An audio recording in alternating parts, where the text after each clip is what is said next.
Le chef traditionnel est un élément majeur et capital dans la gestion des terres, élément de l'identité culturelle et spirituelle des communautés. Et pour en parler, nous avons avec nous Sa Majesté Ntala Ndjomo Guy. Il est le chef supérieur des Ding Ding, c'est dans la Leki région du centre Cameroun. Il est par ailleurs premier vice-président, président par intérim du Conseil national des chefs traditionnels du Cameroun. Il est universitaire en physiologie et biotechnologie végétale. Sa Majesté Ntala, merci de répondre à Naya TV. Bienvenue sur Investigation. Merci, bonjour. Comment se portent les populations des Ding Ding? Ça va. Ça va. Ça va plutôt très bien. Je ne dirais pas très bien, mais ça va. Les litiges fonciers de votre côté, comment vous les Oui, gérez? la Leki est un foyer de litige foncier depuis toujours. Et je dois dire que les tribunaux de Monatilé, c'est un balai incessant de litiges, des gens qui se discutent des lopins de terre, des parcelles de terrain, c'est tout le temps. Alors, on aura l'occasion d'en parler, Sa Majesté, mais dites-nous quel est le rôle, le réel pouvoir d'un chef traditionnel sur la terre aujourd'hui au Cameroun? Écoutez, la question posée de cette manière-là m'embarrasse à cause de la diversité des cultures et des traditions au Cameroun.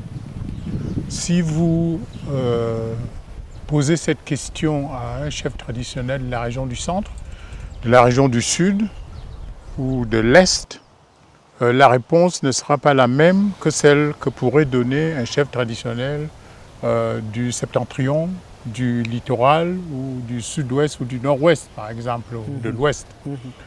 Alors, dans certaines régions, au regard d'un certain nombre d'habitudes, vous avez des chefs traditionnels qui sont en fait considérés comme les propriétaires des terres de leur chefferie. C'est eux qui président à la distribution des terres, à l'attribution des terres à leur population. Dans d'autres régions, telles que la région du centre, la région du sud, ce n'est pas le cas. Le chef traditionnel n'est pas considéré comme propriétaire des terres ou autorité suprême qui peut retirer ou attribuer un lopin de terre à un de ses administrés. Donc les situations sont variées, sont diverses. Juridiquement, la terre appartient donc à l'État. Y a-t-il finalement une sorte d'ambiguïté dans les principes de propriété et de responsabilité foncière au Cameroun en 2022? On est dans un État organisé, donc je n'utiliserai pas le terme ambiguïté, parce que l'État est au-dessus. On ne peut donc pas parler d'ambiguïté. Mais ce qu'il faut reconnaître, c'est que le chef traditionnel se considère comme étant le garant de la protection des intérêts de sa communauté. Dans ces intérêts, la terre fait partie de ça. Et il est donc attaché à la manière dont la terre est gérée traditionnellement dans et par sa communauté. Or, le droit positif, l'État, quand il vient, a de la peine à intégrer ce mode de gestion des terres dans le droit positif.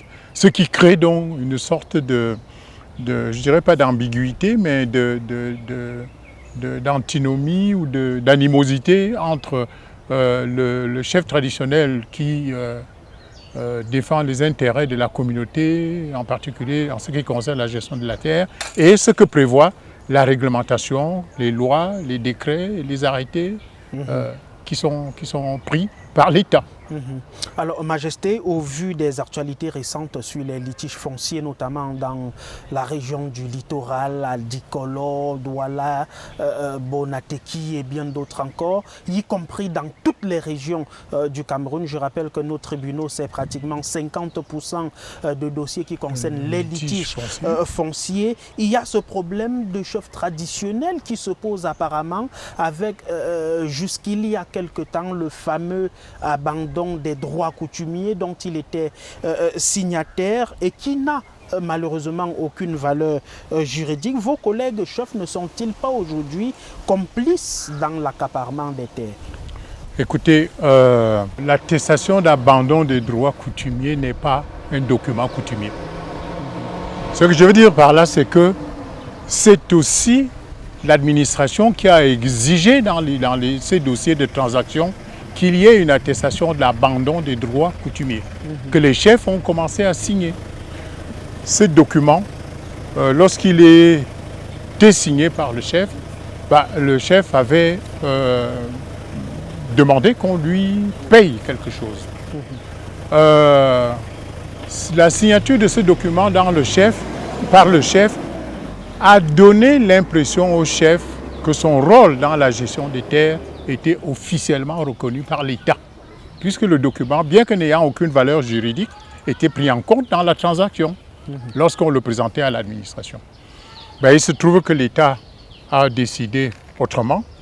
Je suis loin de penser que l'État soit contre les chefs ou contre les intérêts des chefs. C'est normal que les chefs qui y trouvaient un certain avantage ne soient pas d'accord qu'on ait supprimé ce papier, surtout que derrière ça, leur conviction est qu'on les débarrasse de leur pouvoir sur la terre. L'État a mis en place des commissions au moment des immatriculations qui sont présidées dans les villages, dans les arrondissements par le sous-préfet. Et le chef traditionnel est censé faire partie de ces commissions. Mais on a vu à certains endroits où il n'était même pas associé. Et ça fait partie des récriminations ou de ce qui alimente la lecture des chefs qui veut que le chef est mis à l'écart dans la gestion des terres de leur communauté. Il faut dire que traditionnellement, en tout cas en ce qui concerne notre région, la terre appartient à la communauté.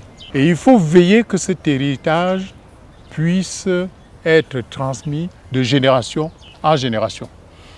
Et par ailleurs, le chef traditionnel est celui, lorsque l'autorité est saisie d'un problème, d'un litige foncier dans un village, il est celui qui est capable d'aider le sous-préfet à démêler les chevaux, à aider à voir les limites, à retracer l'historique de l'occupation des terres dans sa communauté. Le chef traditionnel a donc l'impression aujourd'hui qu'il n'est plus du tout pris en compte, qu'il ne sert plus à rien, qu'on le dépouille totalement Et c'est à tort ou à raison, Majesté?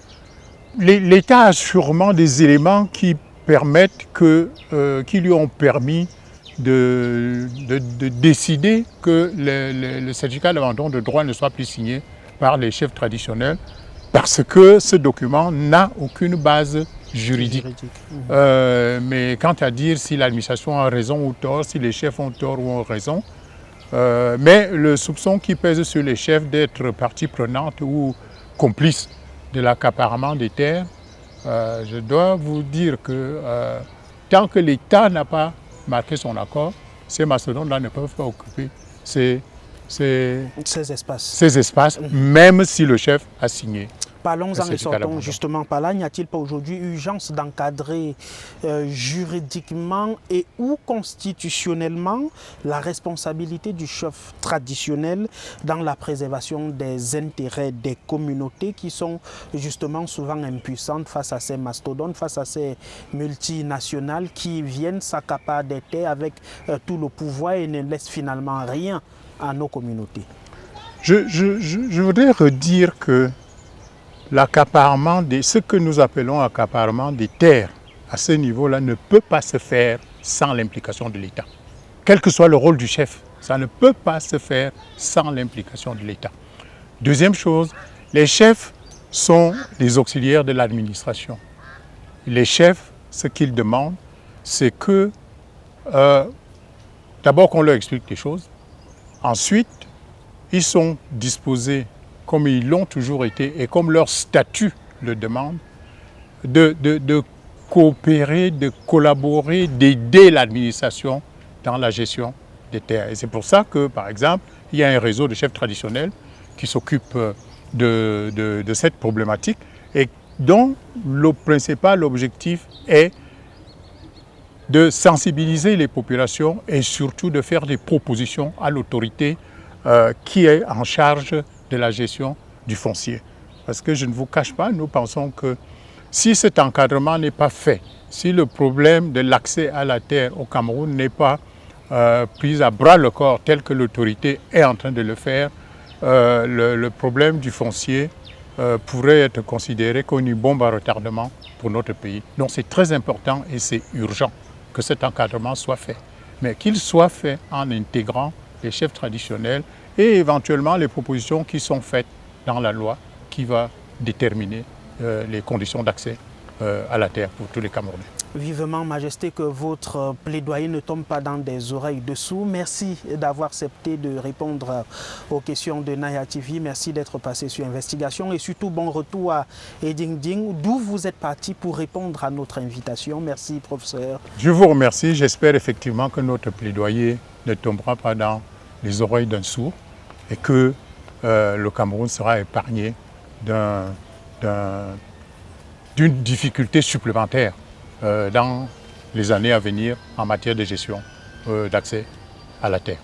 Vivement. Merci. Et ici sur la colline de Djungolo à Yaoundé, nous allons dans un instant recevoir notre chef traditionnel après Sa Majesté Tsala. Je rappelle qu'il est également président par intérim du Conseil national des chefs traditionnels du Cameroun.